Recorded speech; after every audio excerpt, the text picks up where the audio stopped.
প্রাক্তন মুখ্যমন্ত্রীর কিছু লেখা বই সেখানে রয়েছে, যেগুলো পড়ে আজকের দিনের যুব সমাজের কোনো লাভ হবে না। আমরা সেই ধরনের বইপত্রই নিয়ে আসবো যেটা পড়লে আজকের দিনের যুব সমাজের লাভ হবে, আর্থসামাজিক বিকাশ ঘটবে।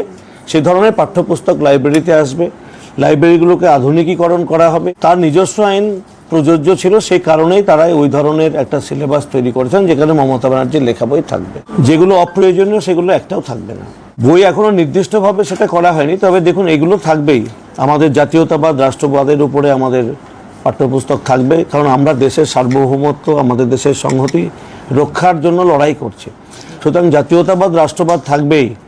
আমাদের প্রাচীন ঋষি মনীষীদেরকে ভুলিয়ে দেওয়া চক্রান্ত হয়। যে শ্যামাপ্রসাদ মুখার্জি বাংলা তৈরি করেছিলেন, সেই শ্যামাপ্রসাদ মুখার্জিকে পাঠ্যপুস্তক থেকে উড়িয়ে দেওয়া হয়েছে।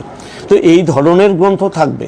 আজকের দিনে ছেলেমেয়েরা বিবেকানন্দকেও পাঠ্যপুস্তকে পায় না, সেগুলো ফিরিয়ে আনতে হবে। আমরা রবীন্দ্রনাথ, কাজী নজরুল, বিবেকানন্দ, নেতাজি সুভাষ, বঙ্কিমচন্দ্র চট্টোপাধ্যায় তাদেরকেই যদি ভুলে যাই, শ্যামাপ্রসাদকে ভুলে যাই, তাহলে বাঙালি বলাটাই আমাদের অন্যায় হবে। আধুনিক জ্ঞান বিজ্ঞানের জন্য পাঠ্যপুস্তক থাকবে লাইব্রেরিগুলোয়। এই সমস্ত পাঠ্যপুস্তক লাইব্রেরিতে থাকলে তবেই আজকের যুব সমাজ লাভবান হবে সব দিক থেকে, সংস্কৃতি, আর্থসামাজিক সব দিক থেকে লাভবান হবে।